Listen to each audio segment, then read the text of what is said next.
네, 우리가 살아가는 오늘날의 시대 문화는 과정은 강조하고 있지만 그 과정이 향하는 궁극적인 결말에 대해서는 이야기해주고 있지 않습니다.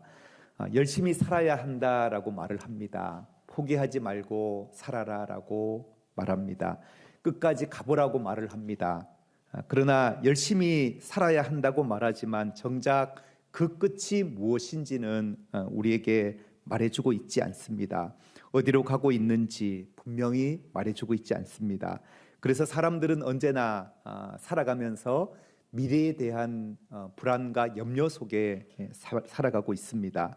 내가 지금 걷고 있는 이 길이 맞는 길인지, 또한 내가 지금 하고 있는 이 수고가 의미가 있는 수고인지, 결국 내 인생은 무엇으로 끝날지 알지 못한 채 우리는 내일에 대한 불안감 속에 살아가고 있는 사람들이 많습니다. 제가 처음 서울 올라왔을 때 서울에 사람들이 이렇게 많다라는 것이 너무 신기했습니다. 그런데 어느 날 신도림역에서 지하철 환승을 하게 되는 일이 있었는데 사람들이 하나같이 왜 이렇게 바쁘게 뛰어다니고 걷는지 참 의아했습니다. 그런데 어느 날 나도 모르게 그 무리에 끼어서 저도 뛰고 있는 제 모습을 발견했습니다. 별로 바쁜 일이 없는데 왜 뛰어야 하는 것인지. 그래요. 이른 아침부터 우리는 무언가를 위해 열심히 뛰고 열심히 일하지만 이 길이 맞는지, 이 수고가 의미가 있는지 여전히 내일에 대한 불안감 속에 우리는 하루하루를 살아갑니다. 우리는 마치 결말을 모르는 이야기의 한가운데 서 있는 것처럼 느껴질 때가 있습니다. 그래서인지 우리는 더 애쓰려 하고 더 움켜쥐려고 하고 더 불안해하는지도 모르겠습니다. 얼마 전 목회 데이터 연구소에서 출간한 한국교회 트렌드 2026이라는 책을 출간했는데요. 이 책은 2026년도에 예상되는 한국 교회의 이슈와 또한 트렌드 10가지를 주제로 선정해서 또 한국 교회의 전망과 전략을 내놓은 책입니다. 10가지 주제 가운데서 심플 처치와 같은 주제도 있었고요. 그리고 AI 목회에 대한 주제, 그리고 목회자의 청빙, 이러한 주제들이 다루어진 책입니다. 그런데 한 가지 눈에 띄었던 주제가 하나 있었는데요. 그것은 바로 무속에 빠진 그리스도인이라고 하는 그러한 주제였습니다. 최근 우리 사회는 무속이 점점 확산되어져 가고 있는 모습을 보게 됩니다. 오래전부터 무속과 관련된 내용들이 방송에 등장하기도 했지만 그러나 최근에는 무당과 신점, 귀신 등을 소재로 한 콘텐츠가 적지 않게 많이 등장하고 있습니다. 얼마 전 1,000만 관객을 동원했던 파묘라고 하는 영화는 대표적인 무속을 배경으로 한 영화이기도 했습니다. 요즘 젊은이들이 많이 모이는 핫플레이스라고 불려지는 그러한 곳을 가보면 타로나 사주를 보는 집들이 아주 즐비합니다. 한국의 대표적인 무속 단체인 대한경신연합회가 있고 역술인연합회가 있는데요. 이 두 곳에 가입된 무속인 수가 혹시 얼마인지 아십니까? 80만 명이라고 합니다. 80만 명. 그러니까 지난 2000년대 초에 비하면 거의 지금 4배 정도 늘어난 숫자라고 하는데요. 개신교 목회자 수가 얼마인지 아십니까? 개신교 목회자 수가 10만 명입니다. 그런데 목회자도 많다 그러는데 목회자 수의 거의 8배에 달하는 무속인들이 활동하고 있습니다. 이 책에서 지적하고 있는 더 큰 문제는 뭐냐 하면 기독교인조차 무속에 빠지고 있다라는 그런 내용을 다루고 있었는데요. 본연구소에서 조사한 설문에 의하면 기독교인들 가운데 지난 3년 동안에 무속을 이용해 본 경험이 있다라고 온라인에 설문한 설문에 의하면 한 몇 프로 정도 나올 것 같아요. 한 20%가 경험한 적이 있다라고 설문에 답했다고 합니다. 20% 정도면 우리 중에도 혹시 있을지 모르겠습니다. 물론 재미로 본다고 하는 사람들도 있을 수는 있지만 그러나 그만큼 사람들이 이러한 무속에 빠져든다라는 것은 그만큼 내일에 대해서 사람들이 불안해하고 있다라는 그런 반증이 아닐까 생각해 봅니다. 이처럼 사람들은 결말을 모르는 이야기 한가운데 서 있는 것처럼 우리의 인생의 내일에 대해서 너무나도 불안해하고 있습니다. 그러나 성경은 너무나 다르게 우리에게 말씀합니다. 오늘 우리가 읽은 에베소서 1장 본문은 성도의 인생은 한마디로 말하면 이미 결론이 정해진 이야기라고 우리에게 말씀해 주고 있습니다. 우리가 내일을 불안해할 존재가 아니라 하나님은 이미 우리의 내일을, 우리의 미래를 하나님은 이미 아름다운 결론으로 이미 우리에게 정해준 이야기라는 사실을 우리에게 말씀해 주고 있습니다. 지난 시간 말씀드린 대로 에베소서 1장 3절에서 14절은 우리 성경에서는 문단이 나눠져 있지만 원래 원문에는 한 문장입니다. 사도 바울은 짧은 이 단락에서 우리의 구원의 과거, 구원의 현재, 그리고 구원의 미래를 한숨으로 우리에게 선포하고 있는데요. 한 호흡으로 우리에게 선포하고 있는데 오늘 우리는 하나님의 자녀들이 받은 그 하늘의 신령한 복, 그것이 과연 무엇인지를 좀 우리가 함께 한번 생각해 보려고 합니다. 과거와 현재와 미래의 시간의 흐름을 통해 하나님이 우리에게 주신 이 하늘의 신령한 복이라는 것이 과연 어떤 것일까? 오늘 그 이야기를 함께 나눠보려고 합니다. 하나님이 자녀들에게 허락하신 하늘의 신령한 복, 그 첫 번째 복은 한번 따라해 보겠습니다. 하나님의 택하심. 하나님은 우리를 택하여 주셨다. 우리를 자녀로 택하여 주신 이 택하심이 우리가 받은 놀랍고 신비한 하늘의 신령한 복이라고 하는 사실입니다. 4절을 한번 읽도록 하겠습니다. 4절. 곧 창세 전에 그리스도 안에서 우리를 택하사 우리로 사랑 안에서 그 앞에 거룩하고 흠이 없게 하시려고. 아멘. 우리 지난 시간에 살펴보았던 것처럼 성도의 이야기는 우리가 하나님을 선택한 순간에 시작된 이야기가 아니라 하나님이 먼저 우리를 선택하셨다. 하나님의 선택의 순간 우리 성도의 이야기는 시작되었다라는 것인데요. 그런데 이 사실보다 더 놀라운 것은 무엇이냐 하면 그 시점이에요. 하나님이 우리를 자녀로 택하신 그 시점이 언제라고요? 창세전이라는 거죠. 창세전. 하나님은 이 세상이 만들어지기도 전에, 하나님은 내가 태어나기도 전에 하나님이 우리를 선택하셨고 우리를 자녀로 택하여 주셨다라고 성경은 말씀합니다. 이 말은 무엇을 의미하냐 하면 우리의 구원은 우연이 아니라는 것입니다. 우리의 믿음은 실수나 착오가 아니라 우리의 인생은 하나님이 미리 품으신 이야기라고 하는 사실을 우리에게 보여주고 있습니다. 우리의 구원은 단순한 나의 선택만으로 설명되어질 수 없는 하나님께서 창세 전부터 이미 계획하신 위대한 이야기의 일부라고 하는 사실이죠. 오늘 우리가 받은 구원은 내 인생의 하나의 작은 이벤트가 아니라 이것은 하나님이 창세전에 우리를 계획하셨고 또 예수 그리스도 안에서 이루셨고 그리고 성령님을 통해서 계속해서 이루어 가시는 하나님의 거대한 구원의 큰 이야기라고 하는 사실입니다. 이것이 바로 첫 번째 복, 하나님의 택하심의 복인데요. 지난주에 우리가 살펴보았던 내용이었습니다.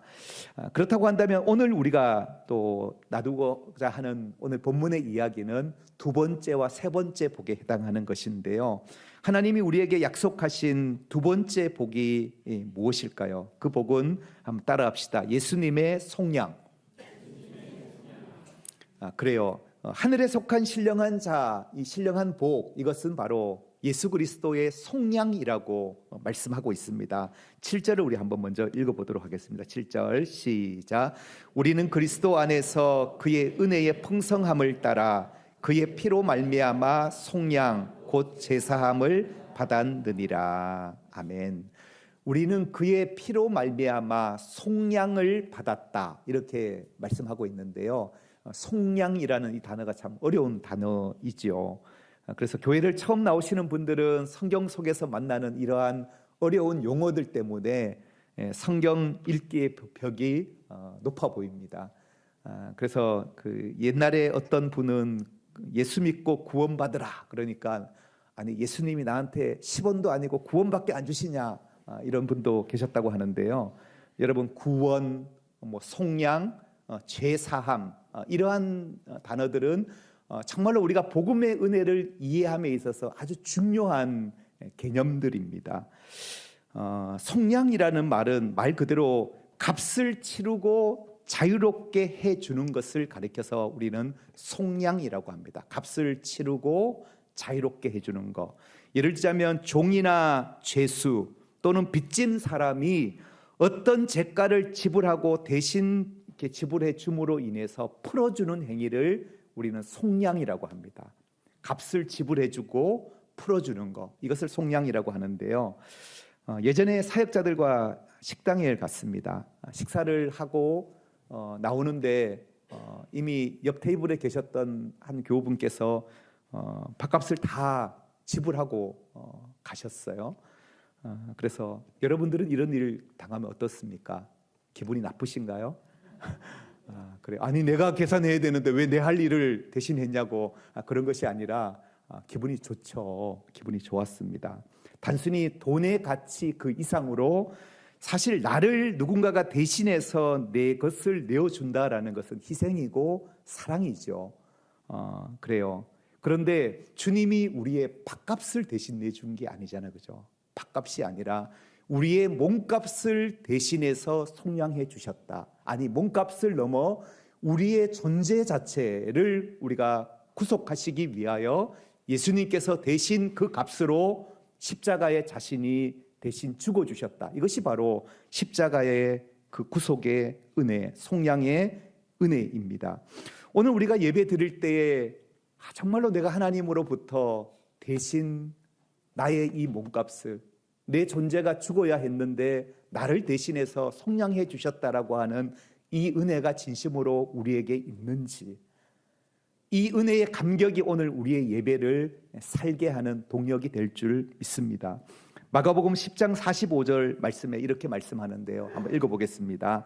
인자가 온 것은 섬김을 받으려 함이 아니라 도리어 섬기려 하고 자기 목숨을 많은 사람의 대속물로 주려 함이니라. 아멘. 인자가 온 것은, 예수님이 이 땅에 온 것은 섬김을 받으려 오신 것이 아니라 많은 사람들을 위해서 자기 자신을 대속물로 주기 위해서 오셨다. 여기 나오는 이 대속물이 바로 속량의 값이라는 거예요. 속량의 값.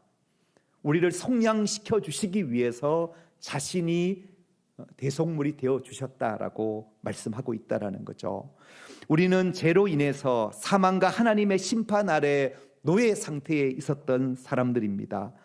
그러나 예수님께서 십자가에서 자신의 생명을 우리의 죄의 값으로 대신 지불해 주심으로 말미암아 우리가 죄와 사망에서부터 자유의 몸이 되었다라고 하는 사실입니다. 사람은 누구나 죄 가운데 태어나서 우리 스스로가 죄의 문제를 해결할 수 있는 사람이 아무도 없습니다. 우리는 이 땅에 태어나 죄 때문에 우리의 생각과 행동과 마음속에 그 죄뿐 아니라 죄로 인한 마음의 죄책감이 있고 죄에 대한 수치스러움이 있고 또한 죄 때문에 우리가 두려움이 우리에게 있습니다. 이러한 모든 문제를 지고 우리가 삶을 살아가는데 이 문제는 우리의 노력으로 해결할 수 없고 우리의 선행으로나 종교적인 열심으로 해결할 수 없는데 이 죄의 값을 주님이 대신 져주시기 위해 이 땅에 오셨고 십자가를 달리셨다라고 하는 사실입니다. 죄의 용서는 인간의 행위가 아니라 하나님의 전적인 은혜라고 하는 사실입니다. 여러분, 그래서 이 용서받음의 은총을 깨닫는 것, 이것은 우리의 신앙에 있어서 아주 중요한 출발점이라고 하는 사실입니다. 우리의 마음을 이렇게 딱딱하지 않게, 우리의 마음을 단단하게 만들지 않고 우리의 마음을 부드럽게 하는 것이 무엇이냐 하면, 내가 용서받은 죄인이었구나, 내가 하나님으로부터 이러한 용서를 받았구나, 내가 죽어야 했는데 하나님이 내 대신에 속량해 주셨구나, 이 사실을 깨달을 때 우리는 은혜 안에 거하는 삶을 살게 된다라고 하는 사실입니다. 우리 모두는 용서받은 사람들입니다. 우리 옆에 분에게 한번 인사 한번 해봅시다. 당신도 용서받으셨군요. 그래요. 실은 여기에 있는 우리 모두가 나뿐 아니라 주님께로부터 이러한 용서의 은총을 받은 자들이라는 사실이죠. 이것이 바로 우리를 하나 되게 하고 우리의 공통 분모라고 하는 사실입니다. 저는 오늘 본문 7절을 다시 한번 강조하고 싶은데요. 7절에 보면 그의 피로 말미암아 속량 곧 제사함을 받았느니라 라고 이렇게 말씀하는데요. 여기에 사용된 제사함을 받았느니라, 우리 한글 번역에는 과거형처럼 보이지만 그러나 헬라어 원문에 보면 이 구절은 현재 진행형으로 해석해 볼 수 있겠는데요. 받았느니라라고 번역된 이 헬라어 단어가 에코멘이라고 하는 이 단어인데요. 이 단어는 우리는 지금도 가지고 있다, 이런 의미예요. 우리는 지금도 가지고 있다, 계속 소유하고 있다, 이런 의미의 단어라는 거죠. 다시 말하면 7절은 우리가 과거의 제사함을 받았다라는 데서 끝나는 것이 아니라 지금도 제사함의 은혜를 우리가 누리고 있다라고 번역되는 게 정확한 번역이라는 거죠. 지금도 우리가 제사함의 은혜를 우리가 누리고 있다, 그 은혜를 우리가 간직하고 있다라는 거죠. 과거에 받은 구원은 현재에도 유효하고 지속되고 있다라는 사실입니다. 예수님의 십자가는 과거에 단 한 번 있었지만 그 속죄의 효력은 지금도 계속되고 있다라는 거죠. 그래서 우리는 지금도 제사함을 누리고 있고 그 은혜 가운데 우리가 거하고 있는지를 물어야 한다라는 것입니다. 저는 이것은 그리스도인들이 경험해야 될 중요한 구원의 현재성을 강조하고 있는 표현이라고 생각합니다. 구원이라는 것이 단순히 과거에 하나님이 우리를 위해서 하셨던 일이 아니라, 구원이라는 것이 장차 우리가 들어가게 될 천국을 이야기하는 것만이 아니라 지금 현재 내가 이 구원의 기쁨과 은혜와 감격을 누리고 있느냐라고 하는 구원의 현재성을 우리가 경험하고 있느냐라고 하는 사실이죠. 현재의 삶 속에 구원의 능력과 열매가 나타나고 있는가, 용서의 은혜와 감격이 우리 안에 마르지 않고 있는가 질문해 보아야 한다라는 사실입니다. 설교자의 황태자라 불리우는 찰스 스펄전 목사님이라는 분이 계시는데요. 이분은 하루는 서재에서 말씀을 준비하고 계셨습니다. 말씀을 준비하시다 말고 눈물을 이렇게 훔치시는 목사님을 보며 사모님이 이렇게 물으셨다고 합니다. 여보, 왜 울고 있어요? 그렇게 물었을 때에 스펄전 목사님이 그때 하신 말씀이 뭐냐 하면, 내가 십자가를 생각하는데 더 이상 눈물이 나지 않아. 그래서 내가 지금 울고 있다고. 여러분, 예수 그리스도의 십자가를 묵상하며 말씀을 준비하는데 아무런 감정도 느껴지지 않는 제 자신, 설교자 이 스펄전 목사님 자신을 바라보면서 그것이 괴로워서 눈물 흘리고 있다라는 그 고백을 하셨다라고 하시는데요. 저는 어찌 보면 우리의 모습은 어떤지 한번 돌아봤으면 좋겠습니다. 우리가 십자가를 보아도 더 이상 나와 상관없는 것처럼 여겨지고 더 이상 그 용서받음에 대한 은혜와 감격이 우리 안에 메말라 있지는 않는지 돌아보아야 한다라고 하는 사실입니다. 감격 없음을 슬퍼하는 마음이 우리에게 있다고 한다면 그것이 바로 저는 은혜의 시작이지 않을까 생각합니다. 오늘 본문 9절과 10절을 한번 이어서 같이 한번 읽겠습니다. 9절 10절 시작. 그 뜻의 비밀을 우리에게 알리신 것이요 그의 기쁘심을 따라 그리스도 안에서 때가 찬 경륜을 위하여 예정하신 것이니 하늘에 있는 것이나 땅에 있는 것이 다 그리스도 안에서 통일되게 하려 하심이라. 아멘. 바울은 이제 시선을 좀 더 넓힙니다. 하나님의 구원이 단지 개인의 죄 문제 해결에만 머물지 않는다라는 사실을 지금 우리에게 말씀해 주고 있는데요. 그 뜻의 비밀을 우리에게 알리셨다라고 말씀합니다. 여러분, 성경에서 말하는 비밀은 감추어진 신비한 정보를 이야기하는 것이 아닙니다. 이미 드러나 있는 하나님의 구원의 계획, 이것을 비밀이라고 표현하고 있는데요. 그 비밀의 계획의 핵심은 바로 10절 10절의 말씀입니다. 하늘에 있는 것이나 땅에 있는 것이 다 그리스도 안에서 통일되게 하려 하심이라. 이것이 하나님의 구원의 계획이라는 것인데요, 흩어지고 분열되고 깨어진 모든 것을 예수 그리스도 안에서 하나 되게 하시는 하나님의 그 계획을 우리에게 말씀해 주고 있는 것입니다. 이것이 바로 그리스도 안에서 통일되게 하시는 하나님의 구원의 계획입니다. 오늘 우리는 살아가고 있는 이 시대가 너무나도 분열과 갈등으로 점쳐져 있고 단절이 일상이 된 시대를 우리가 살아갑니다. 개인과 개인이 단절되고 세대와 세대가 단절되고 민족과 민족이 분쟁하고 있고 심지어 교회 안에서도 나뉘어지고 갈라져 있는 모습을 목도하게 됩니다. 그러나 성도는 이 혼란을 해석할 수 있는 하늘의 관점을 우리는 가지고 있다라는 거죠. 하나님의 뜻을 아는 눈을 우리는 이미 가지고 있다. 그래서 성도는 세상의 혼란을 바라보며 단순히 절망할 것이 아니라 성경은 우리에게 하나님께서 궁극적으로 예수 그리스도 안에서 하나를 이루어가게 하실 하나님의 구원의 계획을 우리가 바라보아야 한다라고 하는 사실입니다. 우리 하나님은 역사를 방치하거나 외면하시는 분이 아니십니다.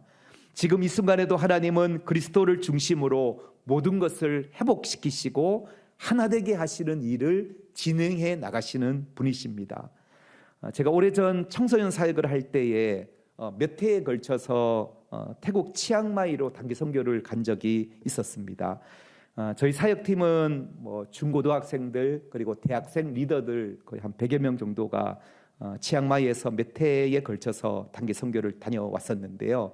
이때 저희들이 했던 사역은 현지 있는 선교사님들을 연합하는 사역을 했었습니다. 그래서 같이 함께 연합해서 복음을 전하는 사역들을 계획했었고, 그리고 치앙마이에 있는 여러 캠퍼스들을 돌면서 복음을 전하고, 그리고 마지막 일정으로는 체육관을 빌려서 복음 전도 집회를 하는 그런 시간을 가지면서 결신자들을 선교사님들에게 연결시켜주는 그런 사역을 했었습니다. 이때 현지 선교사님들과 대화하던 중에 또 하나님이 새롭게 깨닫게 해주신 아주 중요한 깨달음이 저에게 하나 있었는데요. 그것은 다름 아닌 저희는 현지 선교사님들을 연합시키는 그 사역을 하려 했고, 또 연합하기 위해서 하나 되기 위해서 뭔가 애쓰고 노력하려 했는데, 그런데 한 선교사님이 그런 말씀을 하시는 거예요. 우리는 이미 예수 그리스도 안에서 하나이지 않습니까? 우리가 하나 되기 위해서 힘쓰고 애써야 할 것이 아니라 우리가 이미 예수 그리스도 안에서 하나가 되었음을 알고 그 사실을 인정하는 것이 우리에게 필요하지 않을까요? 이런 말씀을 하셨는데요, 저는 선교사님의 이 말씀을 듣고 저에게는 아주 충격이었습니다. 그리고 우리의 사역이 어떤 방향으로 흘러가야 될지를 알게 하는 중요한 사건이 되었었는데요. 여러분, 그리스도인이 하나가 되지 못하고 오늘날 교회가 연합하지 못하는 이유가 무엇입니까? 우리는 모두 예수 그리스도 안에서 속량, 제사함을 받았다라고 고백하지만 우리가 이 사실을 잊고 살아갈 때가 너무 많다라는 거죠. 우리에게 최대의 공통분모가 뭘까요? 오늘 이 예배에 모인 우리 교우들에 있어서 우리의 최대의 공통분모는 무엇일까? 저는 그것이 예수 그리스도가 되기를 축복합니다. 우리 인생에 있어서 예수 그리스도가 차지하는 비중이 얼마나 될까요? 내 인생에 예수 그리스도가 차지하는 비중은 얼마나 될까? 저는 그 비중이 아주 크고 절대적이라고 생각합니다. 정말로 예수 그리스도의 용서함의 은총을 받은 사람이라고 한다면 내 인생에 차지하는 예수님의 그 비중은 너무나도 크고 절대적이라는 거죠. 나와 다른 사람과의 차이를 보면 그 절대적인 예수 그리스도의 크기에 비하면 아주 작은 것이에요. 그러나 우리는 사실 그 작은 다름 때문에 때로는 아파하고 힘들어하고 괴로워하는 경우들이 많다라는 거죠. 그러나 우리가 시선을 바꿔보면 이미 우리 안에 하나님이 예수 그리스도 안에서 우리를 하나로 부르셨다라고 하는 이 은혜가 크게 여겨지는 저와 여러분 되기를 주의 이름으로 축복합니다. 오늘부터 세교우 교육을 4주간 진행합니다. 그리고 2월 마지막 주부터 제자 훈련을 시작합니다. 세교우 교육은 세교우들을 대상으로 하는 교육이고, 또 제자 훈련은 교회를 섬기시고 또 앞으로 섬길 분들을 위해 훈련하는 교육입니다. 아직 훈련에 고민하고 계시는 분들이 계시면 오늘 마감입니다. 고민하지 마시고 함께 하시기 바랍니다. 여러분, 세교와 이 제자 훈련은 서로 대상이 다르지만 저는 항상 교육을 할 때 빼놓지 않는 주제가 하나 있습니다. 그것은 바로 우리의 구원자 예수 그리스도에 대한 주제입니다. 왜냐하면 예수 그리스도는 너와 내가 하나 되는 중요한 연결고리이기 때문입니다. 그리고 예수 그리스도는 우리의 만남이 교회가 되게 하는 중요한 출발점이 되기 때문에 그러합니다.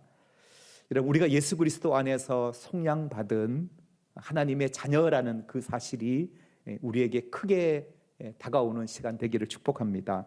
마지막 세 번째 하늘의 신령한 복은 무엇이냐 따라해 봅시다. 성령의 인치심.